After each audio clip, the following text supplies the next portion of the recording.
Every suspect has a motive. Every clue leads to another lie. But who is really pulling the strings?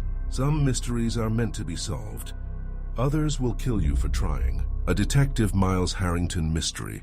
The Coin That Kills. Part 2. Chapter 1, The Stakeout. Rain fell in a steady curtain over the outskirts of New York as Miles and Susan took position near the abandoned warehouse, the lead that Susan's anonymous tip had provided. Under the glow of a lone street lamp, the warehouse loomed like a fortress of secrets, its corrugated metal walls and boarded-up windows hinting at long-forgotten deals and illicit meetings. The air was thick with anticipation and the scent of wet asphalt. Every distant siren and muted honk reminded them that the city never truly slept. Miles sat in a beat-up sedan, parked at a discreet distance, binoculars clutched in one hand and his ever-present notebook in the other. Across the street, hidden behind a cluster of rusted shipping containers, Susan watched the warehouse's darkened entrance through a pair of high-powered scopes. Their plan was simple: stake out the location, document any unusual activity, and wait for the meeting that might reveal a clue to the killer's network. Time passed slowly. The rhythmic drip of rain and the low hum of the city formed a quiet backdrop. Susan noted that every so often a black SUV would creep by, or a shadow would flit behind a broken window. In one tense moment, a figure in a long overcoat emerged from the warehouse's side door. His gait was measured and deliberate, a presence that sent a shiver down Miles's spine. Both detectives exchanged a look that conveyed years of hardened resolve and unspoken understanding. This was not a random passerby.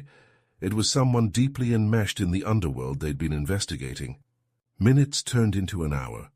The warehouse remained mostly silent except for sporadic movements, a whispered conversation near a stack of crates, a vehicle idling too long, and the persistent sound of footsteps echoing in the dark corridors beyond the entrance. Every detail was meticulously noted in their separate files. Susan radioed in a brief update. Movement confirmed at the north side, possible meeting in progress. Miles's heart quickened. The stakes had never been higher. Their stakeout revealed subtle clues that deepened the mystery. In one instance, a gloved hand passed an envelope through a cracked window, a brief, almost imperceptible exchange that hinted at hidden deals. In another, a figure lingered just outside the building long after the others had departed, as if waiting for a signal. The detectives noted these anomalies and compared them with the earlier evidence, a series of antique coins left at grisly crime scenes, each bearing slight differences as if the killer intentionally varied his signature. Back in the car, Miles and Susan began piecing together the disparate observations. "Look," Miles whispered, pointing to the spot where the figure had paused. "That position corresponds with one of the locations on the map I compiled from the old case files. It might be a rendezvous point for members of this secret society." Susan nodded in agreement, her eyes reflecting both caution and determination. "And notice the timing," she added. "The movements align with the intervals we documented at the previous murders. It's as if the killer is using these meetings to coordinate the next stage." The quiet of the stakeout was suddenly broken by the crackle of a walkie-talkie. A muffled voice confirmed that more figures were approaching the warehouse. The SUV reappeared, and another figure, this one wearing a subtle gold cufflink, was seen entering the building. The detectives exchanged a silent nod. They were witnessing something significant. Before the meeting could fully unfold, a sharp gust of wind scattered loose papers across the pavement, momentarily distracting their attention. When the wind died down, the figures had retreated into the warehouse. Miles and Susan both understood. This was the break they had been waiting for. A lead that would eventually narrow the list of suspects to those most intimately connected to the legacy of the coin. As the stakeout drew to a close with no further immediate developments, the detectives reluctantly packed up their gear. Every observation had been recorded in painstaking detail. Every movement was a potential breadcrumb leading them deeper into the labyrinth of lies. Driving back toward the city center, The rain eased, but the tension in the car was palpable. Both knew that tonight's revelations were merely the opening act of a far larger drama, one that would soon force them to confront the true masterminds behind the gruesome murders. In that charged silence, Miles scribbled in his notebook, "The warehouse holds secrets. The figures, the exchanges, the deliberate patterns, they are all pieces of a puzzle whose picture is still shrouded in darkness." And as the city lights blurred past on the wet highway, both detectives braced themselves for the inevitable storm that would soon engulf them in a confrontation with the forces behind the coin's legacy. Chapter 2. The Warehouse Confrontation. The following night, armed with the insights gleaned from their stakeout, Miles and Susan returned to the warehouse with backup. The overcast sky lent an eerie pallor to the scene as they circled the building, stealthily positioning themselves for an entry. Under cover of darkness, they slipped inside through a broken side door, a gap that had been left carelessly unsecured. The interior was vast and cavernous, filled with a maze of corridors, old crates, and remnants of abandoned operations. Every footstep echoed as if the walls themselves were listening.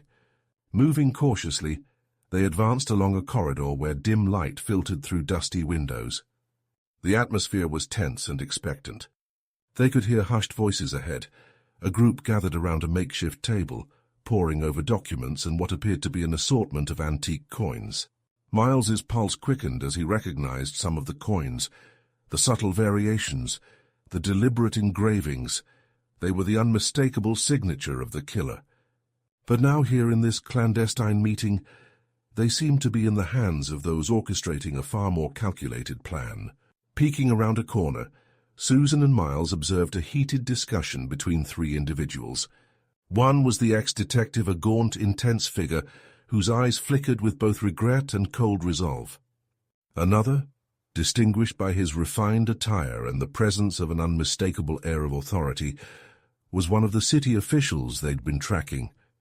The third person, partially hidden by the shadows, appeared to be an intermediary, perhaps a low-ranking member of the secret society, quietly taking notes as if the discussion were a record of long-planned retribution. Susan whispered, "This is our moment. We need to record everything and get a clear picture." Miles signaled to the officer with a discreet nod as they prepared to intercept the conversation. Using a small recorder and careful hand gestures, they captured fragments of dialogue that chilled them, references to settling debts, righting old wrongs, and ensuring our legacy endures. The ex-detective's voice was laced with bitterness, while the official's tone was measured, almost bureaucratic in its calmness. The intermediary's contributions were curt and cryptic. Suddenly, a loud clatter echoed from a distant part of the warehouse, an unexpected sound that sent everyone into a momentary freeze. The group's attention snapped to the source of the noise, and in that instant, the delicate balance of secrecy was shattered. The ex-detective cursed softly, and the official barked an order that sent the intermediary scurrying away. Miles and Susan instinctively ducked behind a stack of old crates as chaos erupted. In the ensuing confusion, footsteps pounded as more figures rushed into the corridor. Susan's heart hammered as she clutched Miles's arm. This was no longer a quiet meeting, but a rapidly deteriorating situation. Amid the clamor, Miles caught a glimpse of a distinctive gold cufflink glinting in the dim light, a detail that reinforced the identity of one of the key conspirators. The meeting had clearly been a setup, and someone within the group must have become aware of the intruders. Seizing the moment, Miles and Susan made their way silently toward an exit, intent on gathering as much evidence as possible before retreating.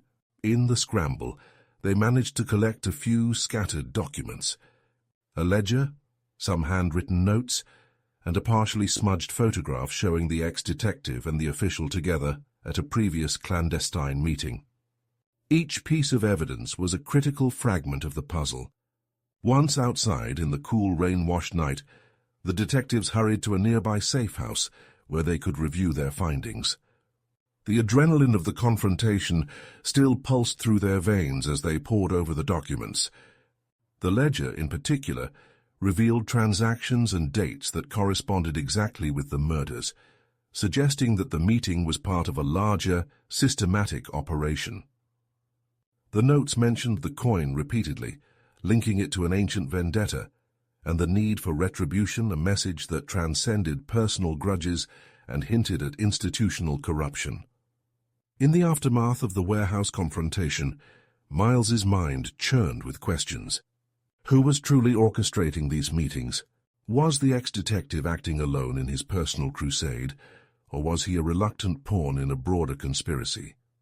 And what role did the city official play in manipulating events from behind the scenes? Susan's calm determination and the newly gathered evidence made it clear that the answers lay in unraveling the layers of deceit that had so long cloaked the secret society's operations.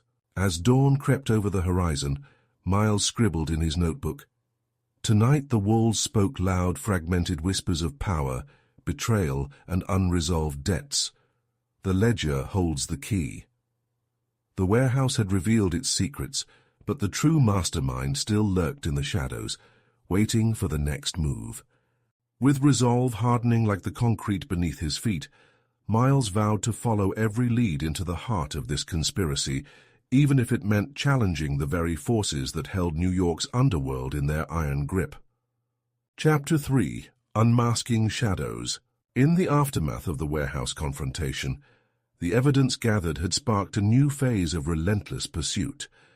Miles and Susan spent long hours poring over the stolen documents, scrutinizing the ledger entries, comparing dates, and correlating the intercepted conversations with witness reports. Their objective was clear: unmask the shadowy figures who orchestrated these ritualistic murders and decipher the meaning behind the ever-present antique coin. In a cramped conference room at the precinct, the pair spread out their findings on a battered table.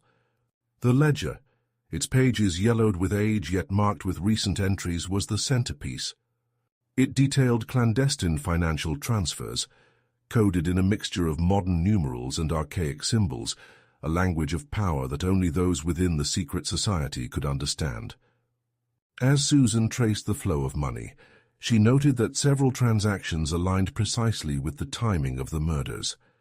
"These aren't random," she said, her tone tight with urgency. "They're deliberate, calculated. Each deposit is like a tick on a clock counting down to retribution." Miles nodded, flipping through additional notes recovered during the warehouse incident. Among them were personal scribbles in the ex-detective's familiar, jagged handwriting, a diary of grievances and bitter confessions. One entry stood out, a terse remark about the debt that must be paid, echoing the cryptic note hidden in the coin. "He's not just driven by personal loss," Miles murmured. "It's a vendetta that's been nurtured over decades, maybe even centuries. The coin is a symbol, a ritualistic seal that ties these acts together." Their discussion turned to the suspects.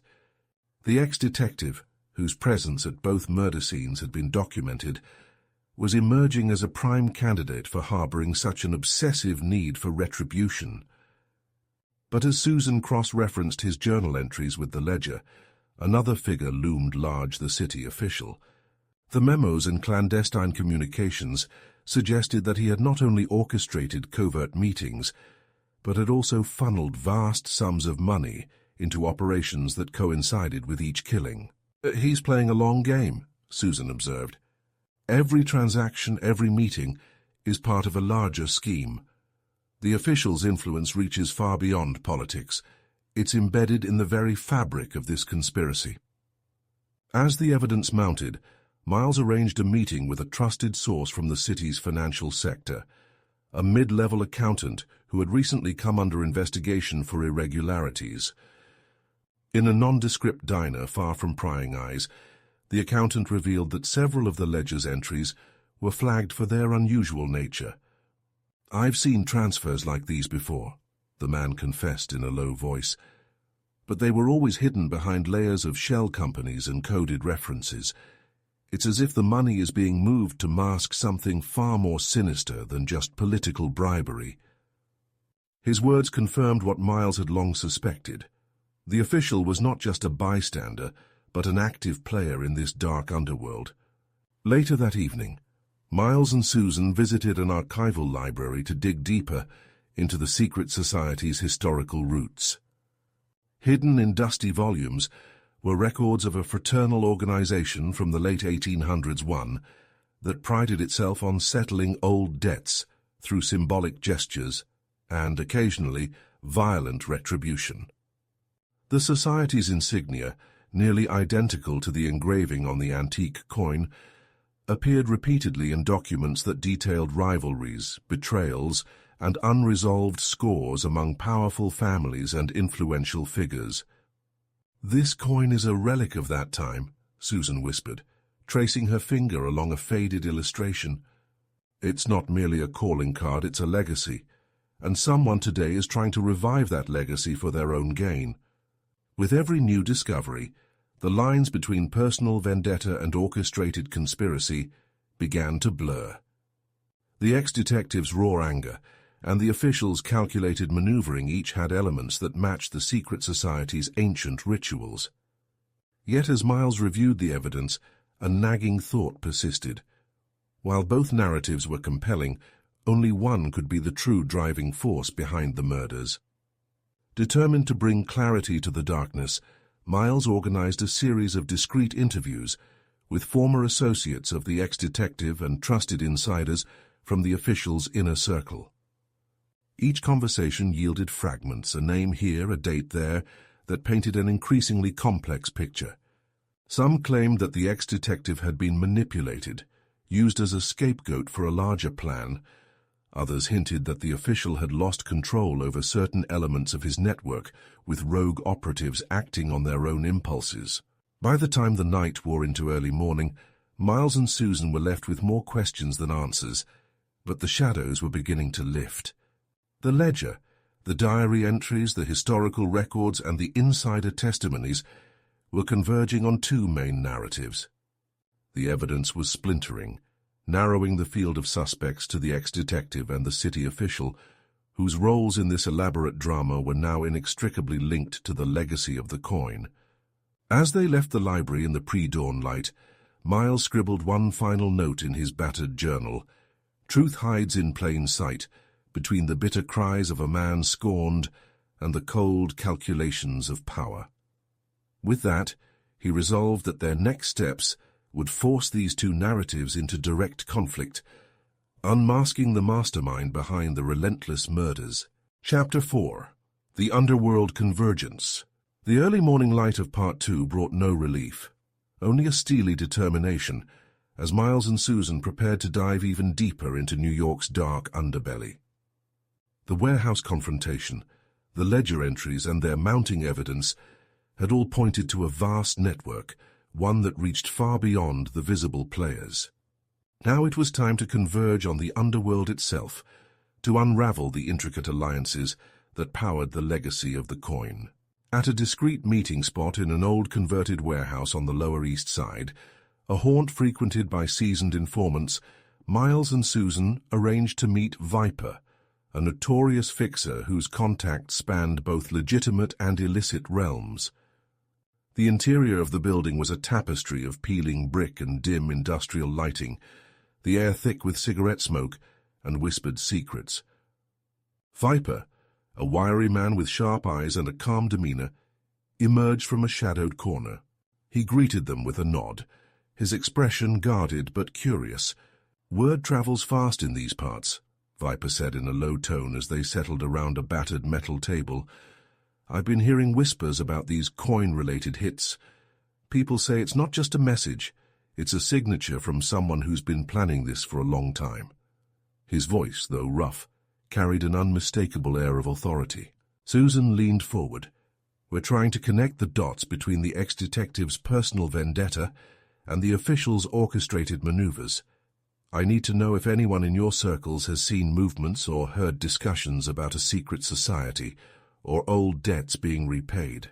Viper's eyes narrowed. "There are rumors, a legacy that dates back to old feuds among powerful families.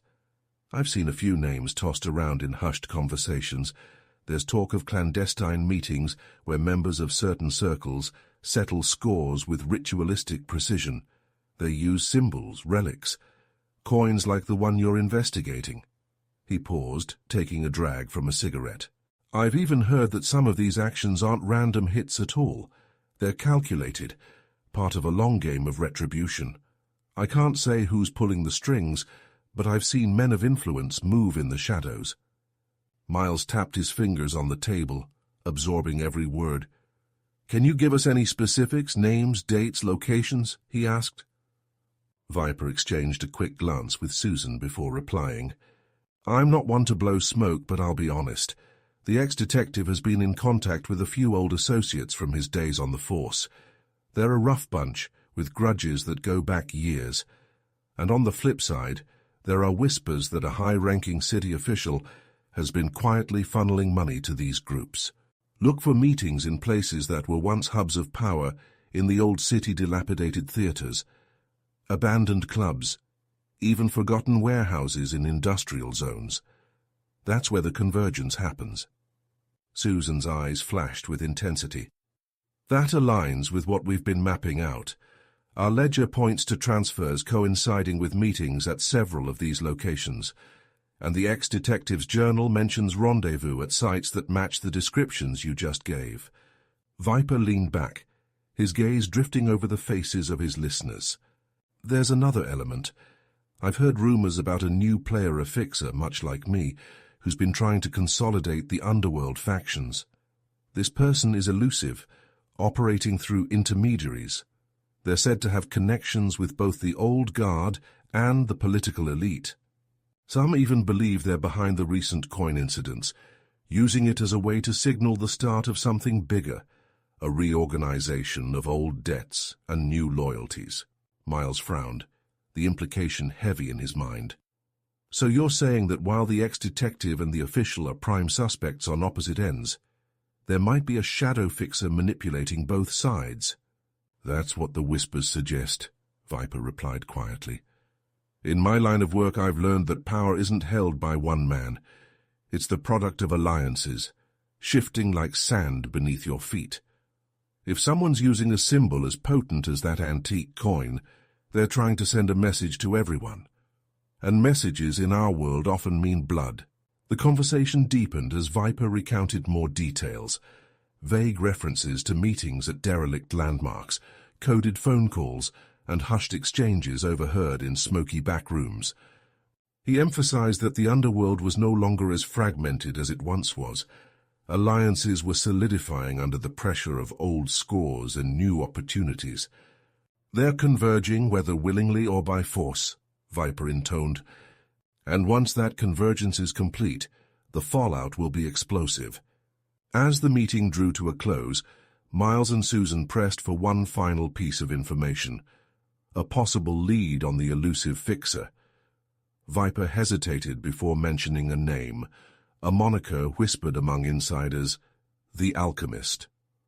No one knew his real identity, but the name carried weight, a promise of transformative power and the dark art of turning secrets into weapons. Walking out into the cold pre-dawn air, Miles felt the enormity of what they had just learned. The Underworld Convergence was not merely an aggregation of petty criminals and disgraced detectives. It was a sophisticated network, a web woven between personal vendettas and systemic corruption. The possibility that someone like the Alchemist was orchestrating these events added an entirely new dimension to their investigation. In the silence of the awakening city, Susan summarized their findings. The convergence we're witnessing isn't accidental.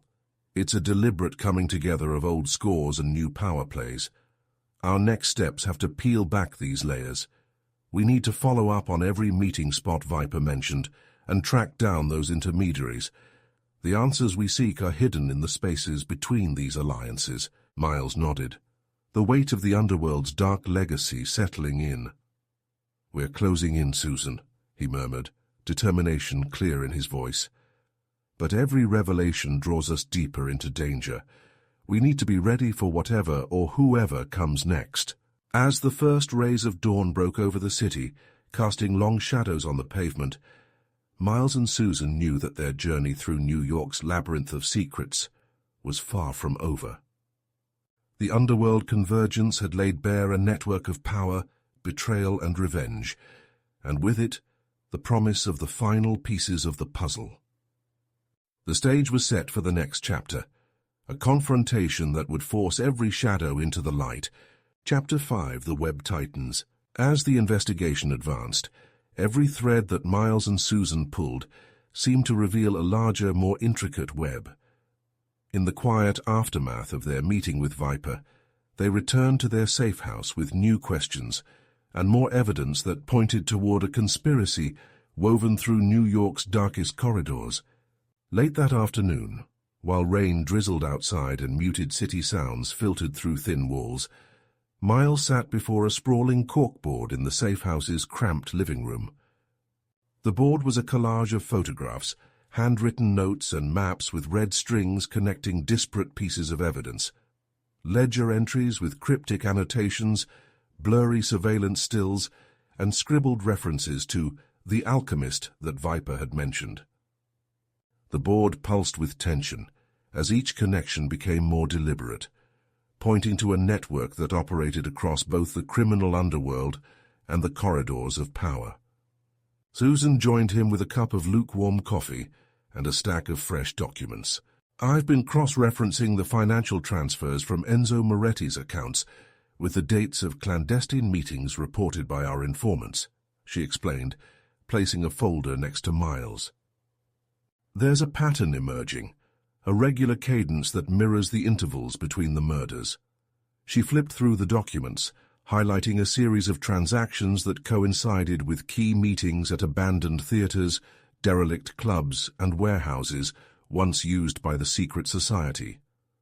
"Every time we see one of these meetings, money moves swiftly through shell companies.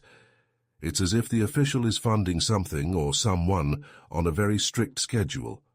Miles nodded, studying a ledger entry dated just days before the Brooklyn murder. This transfer, for instance, came from an account tied to the official. "Look at how it's coded in an archaic numeral system. It almost resembles the symbols we've seen on the coin." His eyes lingered on the faded ink, feeling the weight of a historical vendetta reawakened in modern times. "This isn't just about settling personal scores, it's orchestrated. Someone is ensuring that every move is precisely timed." Susan leaned in, tapping on a series of notes scrawled in jagged handwriting, the remnants of the ex-detective's old journal. "And here," she said, "he mentions a final reckoning that must be met. It aligns disturbingly well with these transfers and meetings. The ex-detective was not only driven by personal revenge, he was part of a much larger plan."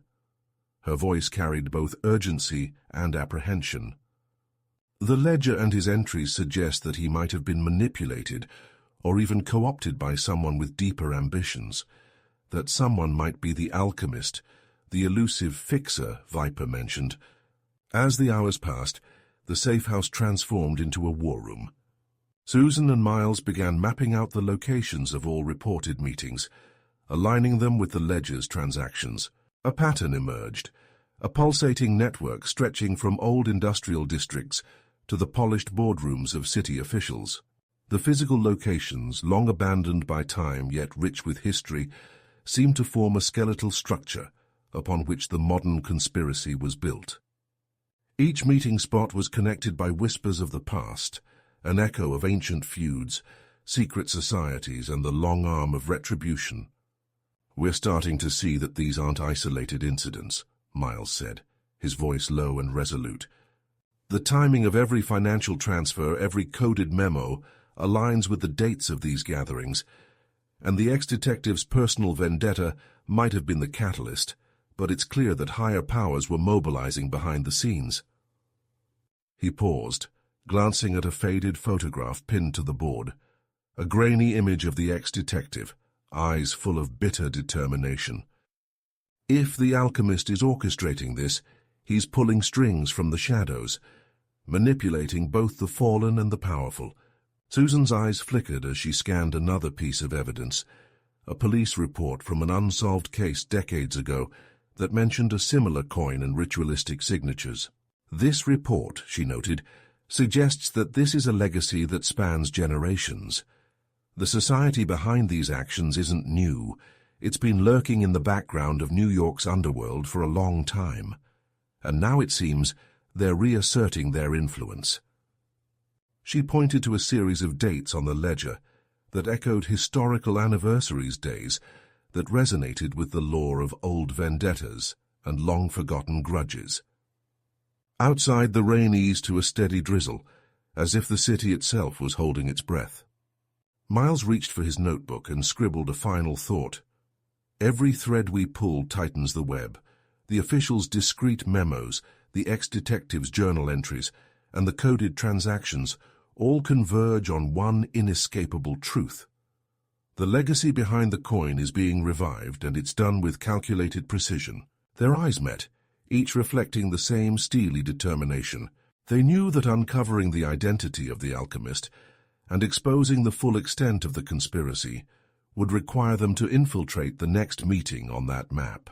The evidence, once scattered, was now converging into a single narrative that promised either a decisive breakthrough or the final act of a dangerous game. As the night deepened into the early hours of dawn, Susan closed the folder with a quiet finality. "Tomorrow we follow the next lead," she declared. "We confront the meeting at the old theater on 7th Avenue. It's our next window into the heart of this network." Miles nodded slowly, the board before him now a mosaic of truth and lies. "We're close," he murmured. "The web is tightening, and soon we'll catch the one pulling the strings." In the silence that followed, the safe house became a sanctuary for their resolve, a last stand before the storm that would bring the hidden mastermind into the light. The convergence was complete, and every piece of evidence had woven together a tapestry of betrayal, power, and revenge. And as the first hints of dawn crept through the window, Miles and Susan prepared to step into the next phase of their relentless pursuit, a pursuit that would finally force the true face of the conspiracy into view. Chapter 6: The Tipping Point. The night had grown thick with tension by the time Miles and Susan found themselves once again at the edge of the conspiracy. Their safe house war room had yielded a detailed map of clandestine meetings and coded financial transfers, but the most recent intelligence was about to force a confrontation. An intercepted call and a tip from an inside source had led them to a derelict opera house in Brooklyn, a forgotten relic that had once echoed with the voices of the elite, and now served as the clandestine venue for the society's next gathering. Under a waning crescent moon, Miles and Susan moved with deliberate stealth toward the opera house. The building's facade, half shrouded by ivy and the scars of neglect, loomed like a haunted monument. Its grand arched windows were dark, save for occasional flickers of movement from within. They paused behind a thick hedge, their hearts pounding in unison, and exchanged a look that conveyed both determination and the quiet dread of the unknown. "According to our informant, this is where the alchemist plans to make his next move," Susan whispered, her voice a mix of urgency and caution. "We need to get inside, gather as much evidence as we can, and, if possible, identify his lieutenants." Miles nodded. "The convergence of all these threads has brought us here. It's time to see who's truly pulling the strings."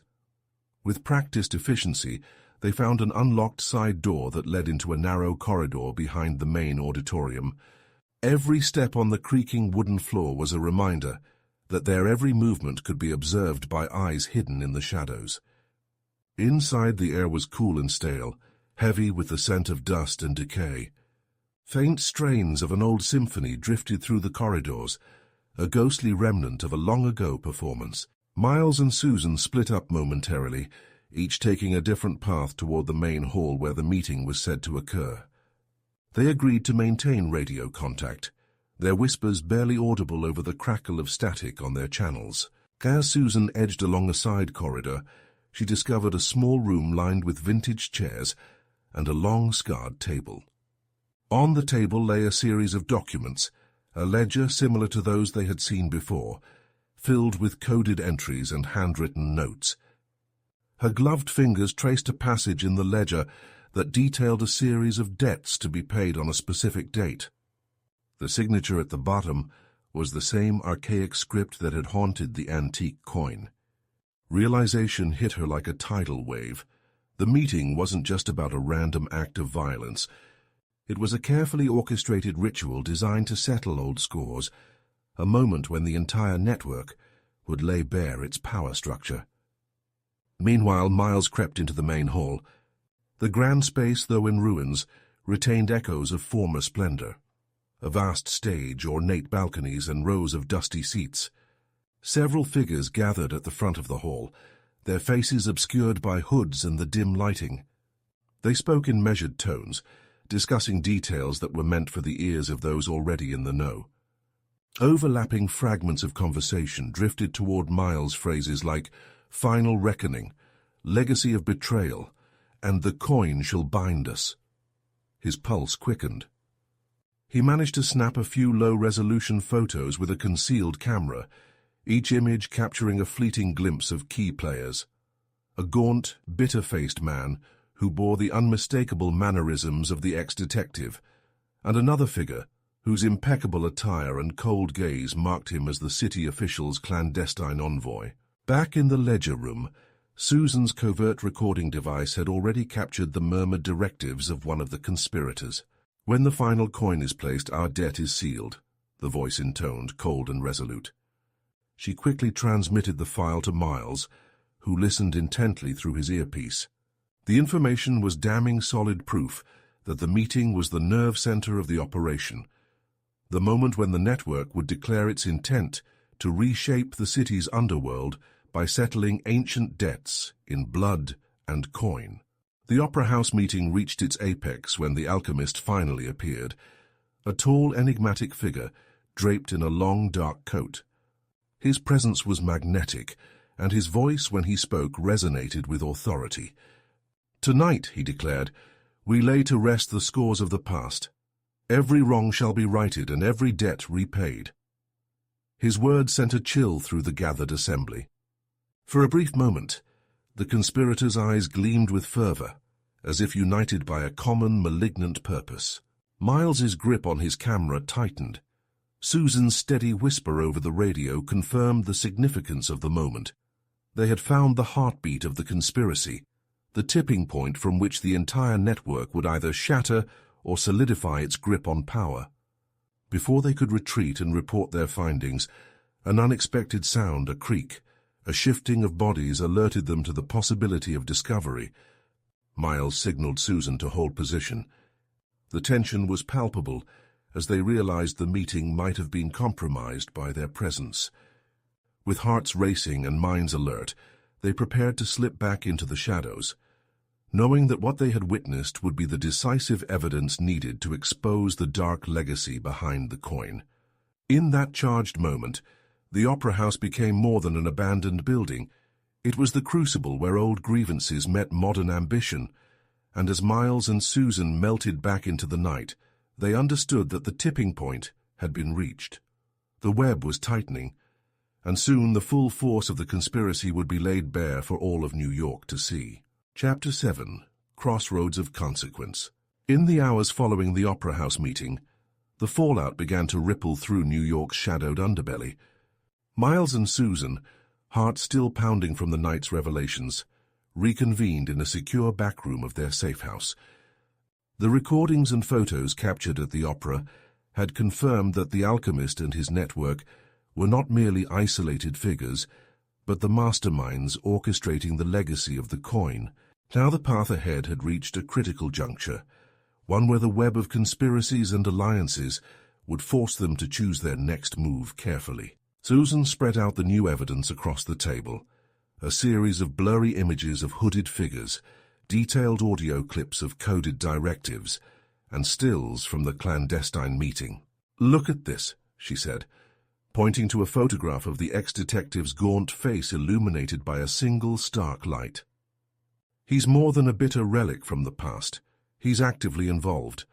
And over there," she added, indicating a well-dressed man whose cold gaze and subtle gold cufflink marked him as the official's envoy, "he's coordinating orders.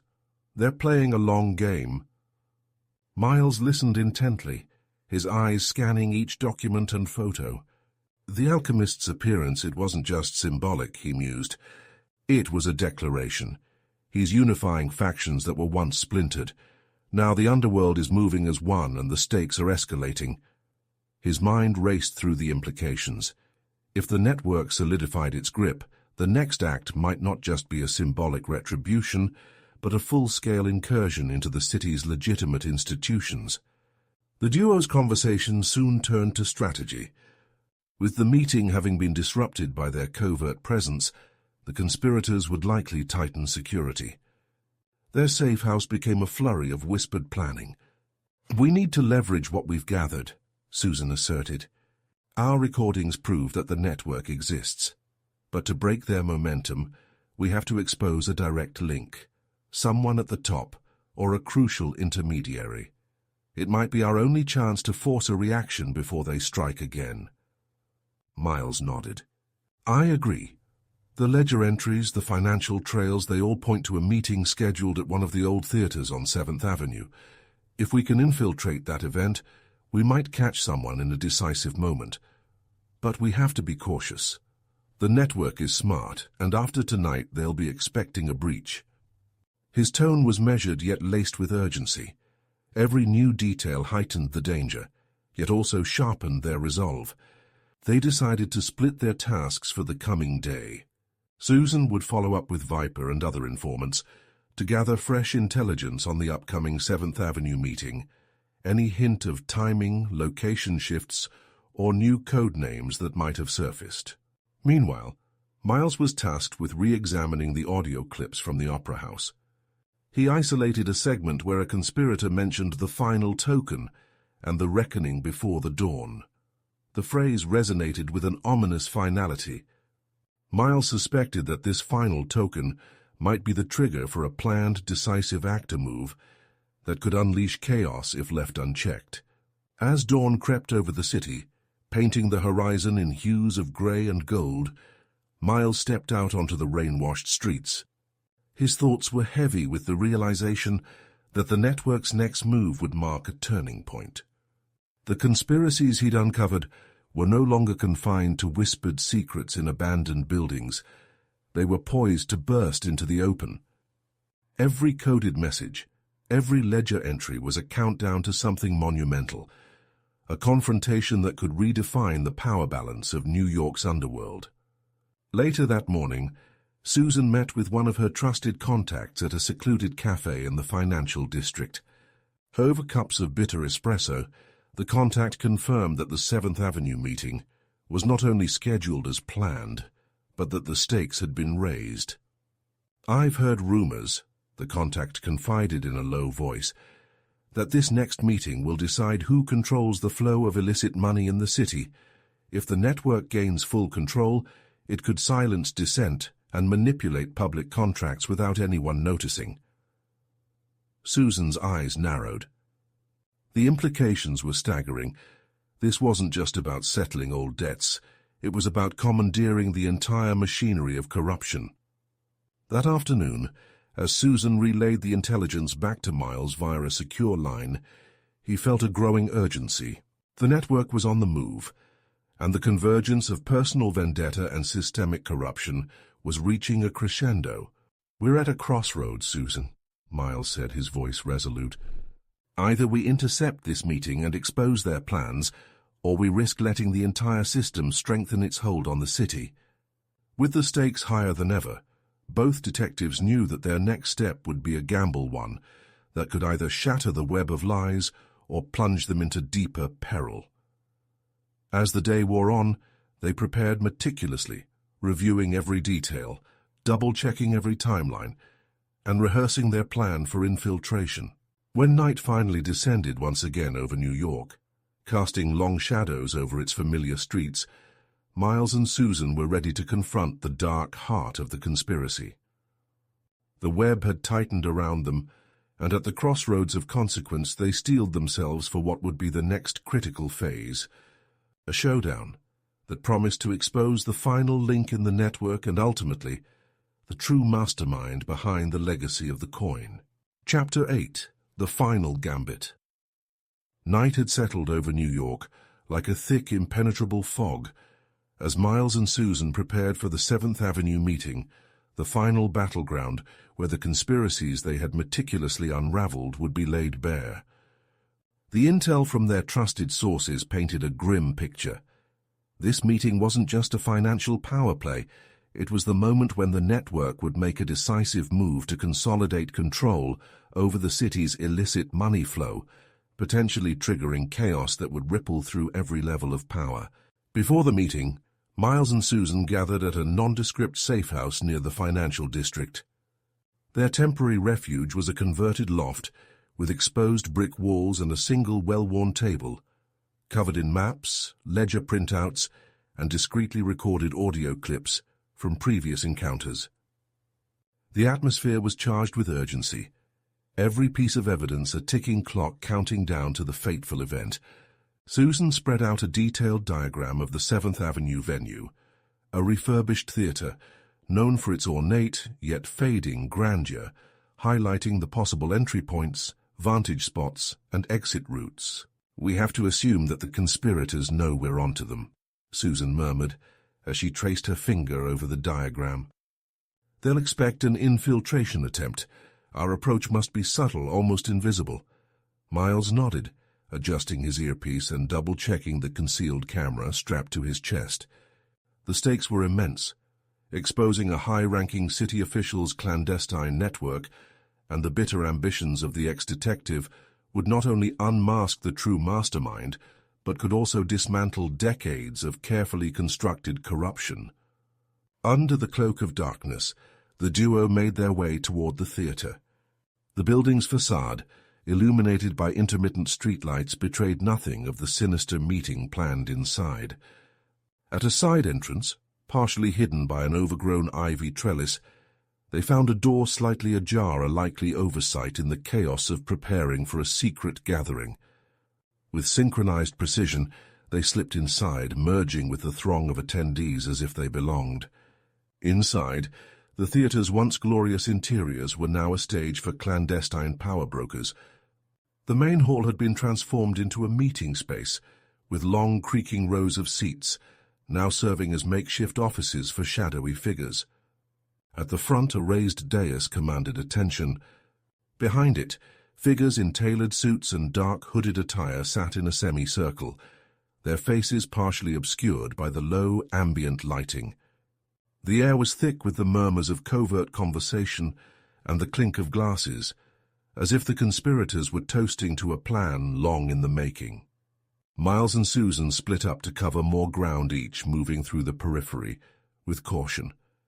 Susan blended in with a group gathered near the bar, her eyes scanning the room for any sign of familiar symbols or coded signals.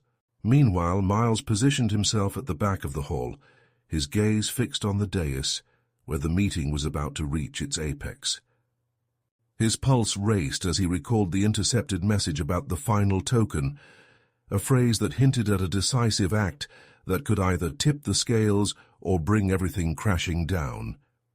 As the meeting commenced, the conspirators began outlining their plans with a clinical detachment that chilled Miles. A man with a silver pocket watch, unmistakably a proxy for the city official, read aloud figures from a ledger that detailed vast sums being funneled through shell companies. His words, consolidation, retribution, final reckoning, sent shivers down Miles's spine. Then, amidst the calculated monotony of financial jargon, a hushed voice rose from the center of the circle. It was the alchemist, a figure whose presence was as enigmatic as the legends surrounding him. Dressed in a dark coat with a distinctive, almost ceremonial insignia on the lapel, he declared, "Tonight we complete the cycle. The final token will bind our legacy, and with it, our dominion over this city." A ripple of murmurs spread through the room. At that moment, Miles's concealed camera caught a fleeting glimpse of the ex-detective's gaunt, hardened face and the cold, imperious eyes of the official's envoy. Every detail was a piece of a puzzle that now converged before them. Susan, her recording device capturing every syllable, whispered over the earpiece, "This is it, the culmination of everything we've followed. The network is making its move." Her voice was steady, yet Miles sensed the undercurrent of apprehension. Suddenly, as if on cue, the room's tension spiked when one of the conspirators abruptly stood and produced a small, ornate box, the supposed final token. In that charged moment, the air seemed to thicken with anticipation. The conspirator's hand trembled as he opened the box, revealing a coin that glinted with an almost preternatural brilliance under the dim lights. A collective hush fell over the assembly, every eye fixed on the coin. Miles's heart pounded. This was the physical embodiment of the legacy symbol that tied every unsolved grievance, every secret meeting, and every bitter vendetta into one final decisive moment. The conspirators' faces were a study in controlled fervor, as the alchemist's voice boomed one last time, "Let this token be our oath to the past and our promise to the future." As the coin's revelation hung in the charged air, Miles and Susan exchanged a determined glance. They had captured the moment they had been waiting for, a moment that would expose the conspiracy to the light of day. But even as they prepared to relay the evidence, the gravity of the situation weighed upon them. The final gambit was underway, and their next steps would determine not only their fate, but the destiny of a city on the brink of a dark transformation. In that pivotal instant, the theater, with its echoes of forgotten grandeur, became the stage for the final confrontation, a confrontation that would soon force the conspirators out of the shadows and into the harsh glare of accountability. Chapter 9. The Unraveling. The charged silence that had enveloped the theater in the wake of the alchemist's proclamation soon dissolved into chaos. As the final token, the ornate coin, was revealed on that makeshift dais, murmurs erupted into shouts. A ripple of panic spread through the assembly.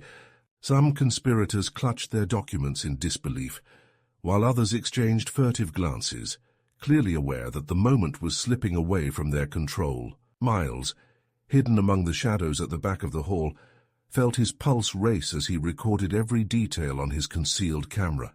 Across the room, Susan moved stealthily toward the perimeter, determined to secure additional audio evidence. The air vibrated with tension as the alchemist's cold command, "Let this token be our oath," hung like an ominous decree. But before the conspirators could regain order, an unexpected disruption shattered the illusion of control. A clatter from the far side of the hall, perhaps a dropped folder, or the sound of hurried footsteps sowed further discord. In that split second, the conspirators' focus splintered. Several figures scrambled for cover, and one or two attempted to snatch the ornate box from where it had been placed. Amid the confusion, a voice boomed from the dais as if trying to restore authority, but its words were drowned out by the ensuing tumult. Seizing the opportunity, Miles and Susan exchanged a quick, determined look. They had gathered enough evidence, the photos, the recorded snippets of coded directives, and the chilling image of the token's unveiling to expose the network. But now came the risk. Their presence might be detected, and the conspirators, desperate to contain the breach, would not hesitate to retaliate. In the chaos, Susan moved toward a side exit while Miles trailed behind her. Their footsteps, soft yet purposeful, echoed in the cavernous space as they navigated the labyrinthine corridors of the theater. The grand hall, once filled with conspiratorial voices, now roiled with disarray. Overhead, the ornate light fixtures flickered, casting long dancing shadows that merged with the dark recesses of the building. Outside, in the cool night air, the detectives barely had time to catch their breath before they realized they were not alone. A dark sedan idled at the theater's rear entrance, its engine purring like a predator's heartbeat. From its window a pair of eyes glinted, a silent sentinel dispatched by the conspirators. Miles's instincts kicked in immediately. "We're being followed," he murmured into his earpiece. Susan's response was a barely audible nod, her gaze scanning the dimly lit street ahead. Without hesitation, they ducked into a narrow alley adjacent to the theater. Rain began to fall again in a soft, persistent drizzle, masking their hurried footsteps and the low murmur of urban life. Miles kept one hand on the camera, ensuring that every fragment of evidence from the theater was safely stored, while the other clutched his service weapon. Susan pulled out a burner phone, her fingers deftly sending encrypted messages to their backup team at the precinct. The sedan's headlights swept across the alley, as if searching for intruders. In that tense moment, every second stretched out into eternity. The detectives pressed themselves against the cold brick wall, hearts pounding in synchrony with the distant rhythm of the city. Moments later, the car lurched forward and turned down a side street, leaving them in the cloak of darkness. They exhaled slowly. The immediate threat momentarily abated, yet the knowledge that the net was closing in filled them with a grim determination. Back at their safe house later that night, Miles and Susan reviewed the newly secured evidence. The recordings from the theater were more damning than they had hoped. Clear voices, coded messages, and the unmistakable declaration of the alchemist. Each snippet, when pieced together, painted a portrait of a network that spanned decades, linking personal vendettas with institutional corruption. The ledger entries, now cross-referenced with the clandestine meetings, revealed a pattern of financial transfers that underscored the conspirators' grip on the city's underworld. As they worked through the night, mapping out the connections and strategizing their next move, an uneasy certainty began to settle over them. The conspiracy was on the verge of collapse. Their evidence, meticulously gathered and now backed by the high-stakes footage from the theater, was poised to force the conspirators into an all-out reaction. The chain of command from the bitter ex-detective to the high-ranking official and even the elusive presence of the alchemist were all vulnerable. In exposing their secrets, Miles and Susan were not just dismantling a criminal network. They were unearthing a legacy of betrayal that had festered in the shadows for far too long. Yet as dawn neared and the safe house filled with the muted light of early morning, a final message arrived on Susan's encrypted phone. A terse warning. You have seen too much. The reckoning is upon you. The message was unsigned, but its implication was unmistakable. The conspirators were aware and they were mobilizing their full might. With the evidence now in their possession, and the threat looming large, Miles and Susan knew that the unraveling of the conspiracy was imminent. The stage was set for a final confrontation, one that would either bring the network crashing down or plunge them into the depths of a vengeance-fueled battle. In the quiet resolve of that pre-dawn moment, the detectives steeled themselves for what lay ahead, knowing that the true test of their courage and conviction was only just beginning. Chapter 10, Reckoning and Redemption. The first light of dawn broke over New York, as a heavy, expectant silence fell upon the city. In the safe house, Miles and Susan sat shoulder to shoulder, eyes fixed on the encrypted message that had arrived hours earlier. You have seen too much. The reckoning is upon you. That terse warning had ignited a final surge of determination in both detectives. They knew that tonight would mark the end of the conspiracy and perhaps the end of the long, bitter legacy of the coin. Gathering their gear with methodical urgency, they reviewed the final pieces of evidence they had collected. The damning footage from the theater, detailed ledger entries linking high-level financial transfers, and the coded messages from their intercepted recordings. Every fragment pointed toward one unifying conclusion.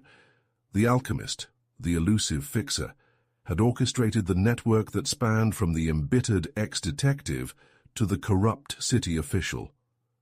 Now it was time to expose the puppet master behind the web of betrayal. Under a leaden sky, Miles and Susan approached the designated location, a derelict industrial complex at the edge of the city, where old warehouses stood as silent witnesses to decades of secrecy. Their plan was daring: infiltrate the meeting, seize control of the situation, and force the conspirators into the open. With stealth and precision honed over years of relentless pursuit, they moved through the shadowy perimeter until they reached a large rusted door marked with cryptic symbols that echoed the coin's design. Inside, the atmosphere was tense and charged with anticipation. A group of conspirators, including the ex-detective, the official's envoy, and several lower-level operatives had gathered in a cavernous room. The room was illuminated by a series of flickering fluorescent lights, their pale glow throwing harsh shadows on the stern faces of those assembled. At the center of it all, seated behind a long scarred table, was a man whose commanding presence could silence any room, the alchemist. His eyes, cold and calculating, swept over the gathered figures as he spoke in a voice that dripped with authority. "Tonight, the old debts are paid, and our legacy is renewed." Before the alchemist could continue, the heavy door at the far end of the room slammed open. All heads snapped toward the intrusion. There, standing resolute in a dark trench coat and armed with undeniable evidence, were Miles and Susan. In that charged moment, the conspirators' faces turned from smug certainty to startled shock. Miles stepped forward, his voice steady and commanding. "This ends now. We have every record of your transfers, every note linking you to these murders, every secret meeting documented. Your web of lies and betrayal has crumbled, and justice will no longer be delayed." His words reverberated across the room as the conspirators exchanged uneasy glances. The alchemist's expression shifted from arrogant calm to measured fury. "You think you can dismantle what has been built over generations?" he sneered, his tone laced with venom. "You are but two individuals standing against an empire." Susan's eyes narrowed as she interjected. "No empire can survive on corruption and bloodshed forever. Your reign of vengeance ends tonight." In that moment, every secret, every unsolved murder, every whispered threat, all the legacy etched into the antique coin, converged into a single undeniable truth. A brief struggle ensued as the conspirators, realizing the inevitable, began to panic. The ex-detective lunged forward, fueled by a mix of personal vendetta and shattered pride. In the chaos, a flurry of shouts and the clatter of overturned chairs filled the room. Miles and Susan, trained for moments like these, maintained their composure. With measured precision, they subdued the conspirators, securing the room with the help of backup that had been silently en route following their earlier alerts. Amid the turmoil, the alchemist attempted to slip away through a side exit, but Miles intercepted him. With cold resolve, he pinned the alchemist against a crumbling wall, his eyes unyielding. "It's over," he said. In that final moment, the man who had manipulated the shadows for so long was reduced to a trembling figure, stripped of his power and influence. In the aftermath, as law enforcement rounded up the remaining conspirators and began dismantling the financial network that had fueled the killings, Miles and Susan stood together outside the industrial complex. The cool dawn air was filled with the murmur of approaching sirens and the rustle of evidence being collected, a testament to the collapse of a decades-long conspiracy. Susan's gaze met Miles's, a mixture of relief and solemn understanding passing between them. "We did it," she said softly, acknowledging both the triumph and the heavy cost of their pursuit. Miles nodded, his voice low but resolute. "We brought the truth to light, and that truth will help heal the wounds of the past." As New York began to stir awake under a rising sun, the legacy of the coin, the dark symbol of retribution and betrayal, was finally laid to rest. In its place, the promise of justice and redemption emerged, marking the end of one chapter and the hopeful beginning of another. The case was closed, and though scars would remain, the city had taken a decisive step toward cleansing itself of the old debts that had long festered in its shadows. End of story.